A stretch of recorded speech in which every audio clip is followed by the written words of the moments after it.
Coming up on this episode of Sports Paws, the men's ice hockey team takes on Brown and rival Yale. The men look to continue their undefeated streak against both teams. On the other side of the TD Bank is the women's basketball team, eager to keep up their hot streak as Central Connecticut State University. All that and more tonight on Sports Paws.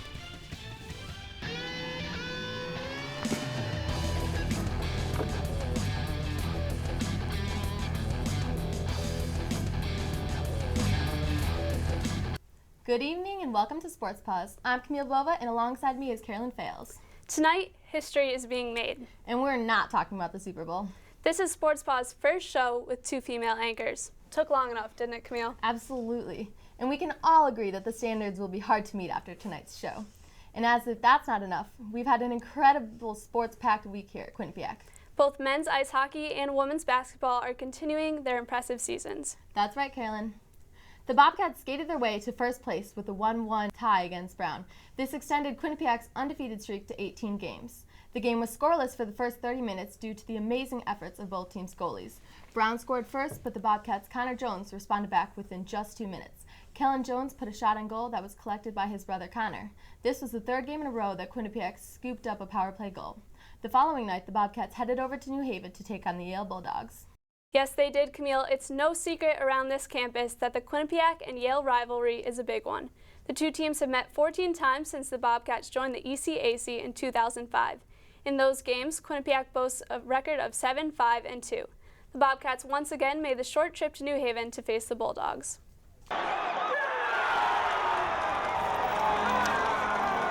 Many have been calling it the most anticipated college hockey game ever to be played in the state of Connecticut. And the hottest ticket in town has been hard to get for nearly a month. From my son, who's a player for Yale, this afternoon he heard tickets were going for $200 a pop on StubHub, so it's going to be an exciting game. Even the cheapest seats in the house have been sold out for a very long time. And well, if you don't get here early, you may have trouble seeing the game. Seats were filled 45 minutes prior to puck drop, and for some people, getting a ticket is less about how much you'll pay and more about who you know. I got it from a very good friend of mine who works for the Yale Athletic Department. Being a local resident, I knew the game was going to be sold out weeks in advance, so I didn't even try to go online and get tickets. Ingles rink was packed, but would the home ice advantage prove to be a difference maker in the game? With the rink at full capacity, could Yale get the win? Let's go to the highlight to find out. Here's Hartzell getting warmed up at Ingles rink, which was full capacity, as I just said. Crowd getting really excited for a good game, and they'll get one. Early in the first period, Yale scrambles around, and Trent Ruffalo gets in a quick shot. Yale takes the early lead. A few plays later, Gus Young takes a shot, rebounds off a player, and Stu Wilson puts the rebound home. Yale goes up 2-0. Quinnipiac really needs to get a shot now. They need to fight back because Yale is up 2-0. On the power play, Danny Federico passes to Mike Dalhusen, who one-times a shot past Nick Marici. Bobcats cut the lead in half. Trying to tie the game before the end of the first period, Corey Hebler takes the puck through the neutral zone and wrists it past the goalie. Bobcats tie the game. Jordan Samuels-Thomas takes a shot that squeaks through, and Ben Arndt puts it home. The goal goes under review, but it will count. Bobcats are up 4-2. They would win 6-2. Here's Mike Auletta with more.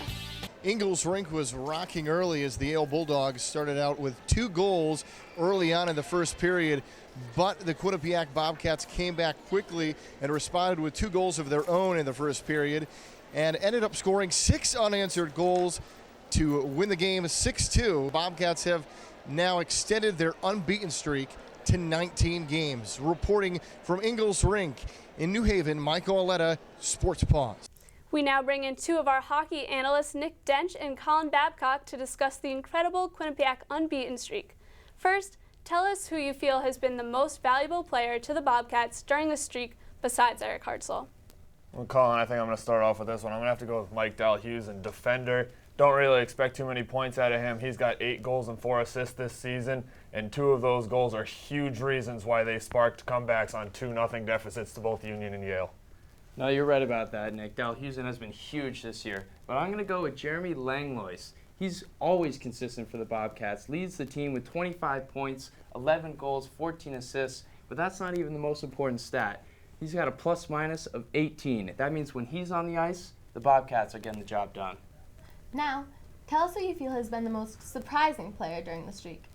Well, Nick, I'm going to take your MVP on this one. I'm going to go with Mike Dalhusen. The reason being, he's a defenseman, and he's scoring 8 goals, and he's a role player, so when he scores those goals, it lights a fire beneath that first line of Matthew Pekka, Kellen Jones, and Connor Jones, and it really gets them going, and role-playing goals really help the season. And I'm going to have to go with another bruiser on this team, and Bryce Van Brabant. Under the radar guy, he's got 3 goals, 4 assists this season, but one of those goals was a huge reason why this team still has that unbeaten streak going, as it helped tie them against UMass back in November. Now, guys, what do you feel has been the most impressive statistic thus far this season? I think I'm going to have to go with the fact that Eric Hartzell started all 19 of these games, that they haven't lost 16-0-3 in those 19 games. And you don't see a goalie doing that too often. He usually gets a break somewhere in between, but Eric Hartzell's been that backbone for this team all season. He's been great, Nick, but I think the most important statistic is the fact that of 18 out of those 19 games, the Bobcats have only allowed 2 or less goals, with the one exception being to Nebraska-Omaha when they allowed 4 goals, but they still scored 5 to win it. But that's great. They're playing solid team defense. Eric Hartzell is smothering up any rebounds, and they're not giving any opposition a chance to put those home. Okay, guys, last question. What win stands out to you the most during the past few months? Well, obviously, Nick, the Yale game was huge last night, but I'm going to go back 19 games ago when the Bobcats beat Colgate at home in overtime. That was huge. Once again, role player Russell Goodman stepped up, buried that rebound in overtime, and that really set the Bobcats on this long streak of games. Yeah, and I'm going to have to go with the Union win just a few weeks ago when they came back from a 2-0 deficit in the third period alone against one of the nation's best goaltenders in Troy Grosnick. Thanks, guys. The women's basketball team took on Central Connecticut State University this past week with hopes to extend their undefeated streak in conference play. CCSU is currently 11-7 overall and on a 5-game winning streak. Let's head over to the bank to see how they did. QU's huddling up. Early in the first half, Jillian Abshire passed off to Brittany McQueen, who hands it off to Felicia Barron for the jump shot. Quinnipiac takes the lead. Bobcats still in control. The ball gets passed around, and it's going to be Jasmine Martin who sinks in for 3 points. Scores 5-0. Down the other way, Kristen Dahman dishes it off to Jacqueline Bay for a 3-point jump shot. Bobcats still lead. Back up the court, Bobcats with the rebound. Nicoline Ostergaard passes off to Ellen Cannon for a 3-point jump shot. Bobcats add to their lead. Central takes control. The ball is passed off to Jacqueline Bay for a 3-pointer, and the game is tied. Into the second half now, and it's going to be Jacqueline Babe with the jump shot. Scores 30-33, Bobcats lead. Central still in control of the ball. Kristen Dahman with the defensive rebound, and Jessica Babe with the layup. This puts Central in the lead for the first time. Bobcats the other way, Maria Napolitano with a 3-pointer from the corner, and Bobcats take back the lead. Back down the court, Jaylene Thompson sinks a jump shot, scores 55-56. In the last points of the game, we're going to see Jillian Abshire, and the Bobcats are going to end the game 73-82, and here's senior Felicia Barron on the win. It's really big for us. We're not too worried about being undefeated right now. We just got to play one game at a time and worry about who we're playing next, because these teams are after us and they do want to knock us off. So we just got to play to our fullest every game, even if we're not having good shooting games or we're struggling on defense. We still got to stick together as a team. With a game-high 16 points, Quinnipiac's Felicia Barron led the Bobcats to an easy win over Wagner this weekend. In the second half, Quinnipiac would force 23 turnovers, resulting in 24 points. With the 74-56 win, the Bobcats remain unbeaten in conference play. QU's next NEC matchup will be on the road this Monday against Mount St. Mary's.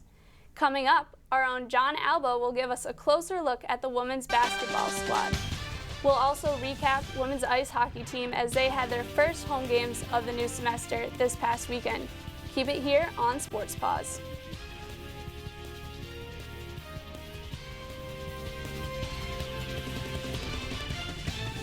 We welcome you back to Sports Paws. Our own John Alba had a chance to stop in with the women's basketball team during practice to see how the team's success this season has gotten them hungry for not only the NEC tournament, but the NCAA tournament as well.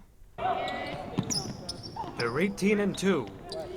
They're undefeated in conference play. And they know the promised land isn't far away. It's a conversation that we have all the time about winning and, steps that we need to take to get to the NCAAs. March Madness is a realistic possibility for the Quinnipiac women's basketball team. The squad is confident that they are capable of making Bobcats basketball history. And I really firmly believe that we will, we do have a great opportunity to be playing in a championship on March 17th with the opportunity to cut down the net and represent the Northeast Conference in the NCAA tournament for our first appearance in the NCAA. In our locker room, we have the date of the championship written on the board. In our room, we have like just a piece of paper that says NEC Champs right when we walk into the bathroom. So we see it every day. I think that anything that we want at this point, being 8-0 in the conference, I think anything that we want to achieve is possible. We've had our eye on the NCAA tournament since I was a freshman, and our record has just improved every year since. And so I definitely think that with the way that this year has gone so far, if we stay hungry and keep playing the way that we're playing, it's definitely a possibility. I mean, it's really important. It's everything we've been working for since the preseason, any of us have been here. That's the dream, but we're trying to take it one game at a time and not look past anyone, because the NEC is just a really competitive conference where anyone can come out with a win. And while this squad is undoubtedly trying to bring a championship home for themselves, there's some added incentive to do it for their tenured coach. We absolutely love our coach, and I know that this would mean a lot to her, and I can't wait until, that last game, we see the final score and we win. And she knows that she, coached us into that victory, and, she gets to go to the NCAA. It's going to be awesome. She's a great leader. I mean, she's worked and she's put a lot of time in here at Quinnipiac, and she's wanted to make this a great program and really try to put this school on the map along with all of us. The reason why I came here was because of her and her, how she's family oriented, and she really cares about the person you are instead of the basketball player. She wants it so bad. She wants it just as bad as we do, if not more. Been here 18 years. Only has had a few, maybe 3 or 4 winning seasons overall. So, I mean, something like this to give to our coach, everything that she's done for us would just be amazing. The team remains optimistic with more than a month and a half of season left to play.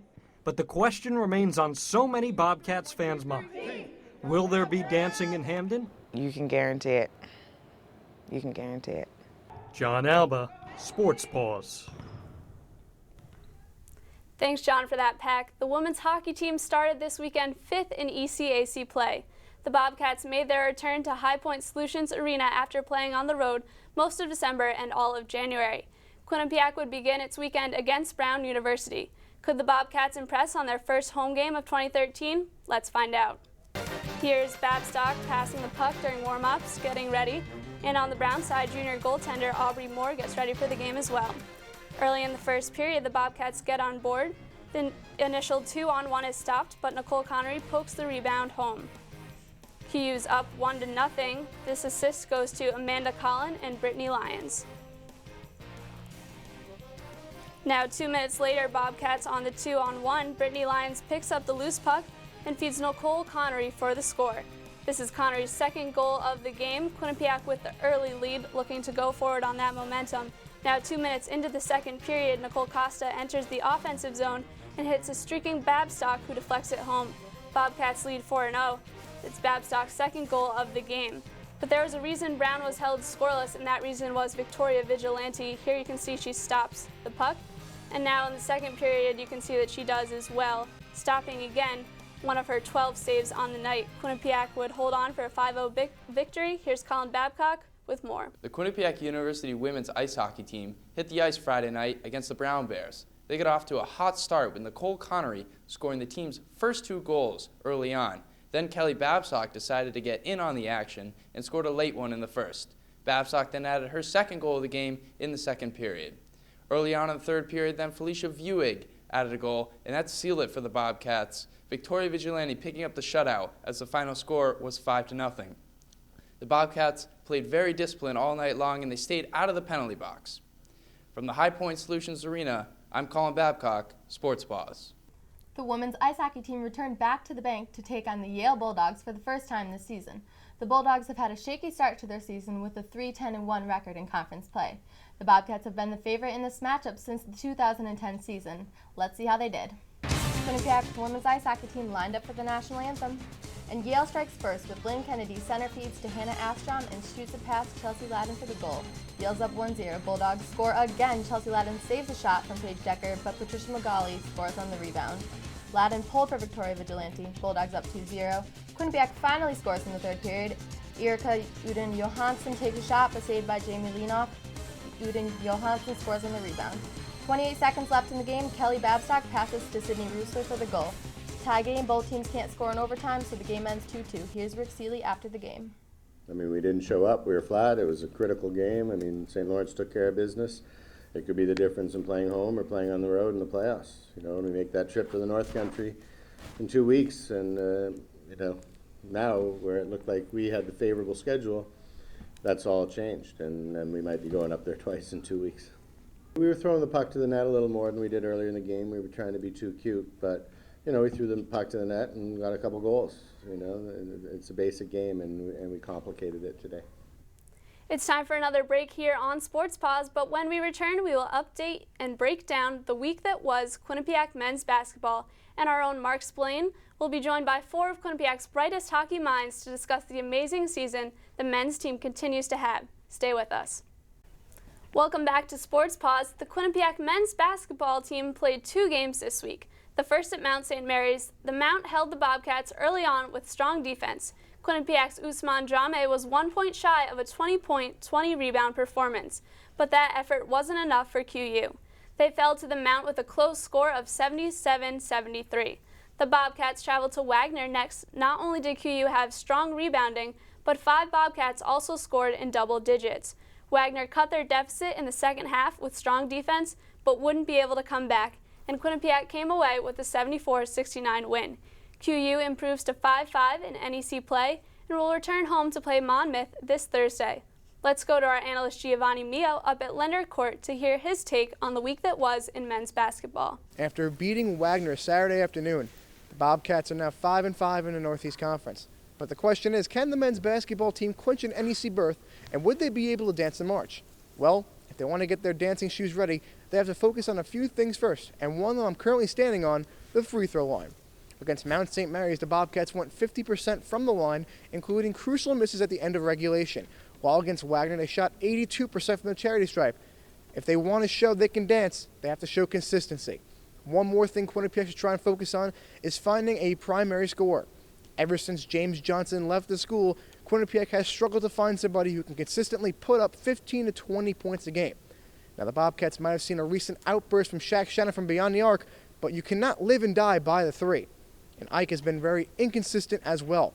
So if the Bobcats want to start dancing in March, and even better yet, clinch an NEC tournament berth, they have to shoot better and consistently. Giovanni Mio, Sports Paws. Thank you, Gio. Now we are going to bring in Mark Splain and 4 of the best hockey minds Quinnipiac has to offer to discuss the overwhelming success of the men's hockey team this season. Mark? Thank you, Carolyn. I am now joined by Brian Farrell and Marty Joseph. And on my right, I've got Colin Babcock and Nick Dench. Now, guys, entering the weekend, Quinnipiac was still sitting at number 2 in the nation, only 6 votes behind first place Minnesota. Quinnipiac received the most first place votes in program history, receiving 22 of the 50 votes. However, they have remained in first place in all the computer-based ranking systems, such as the Pairwise and the Ratings Percentage Index.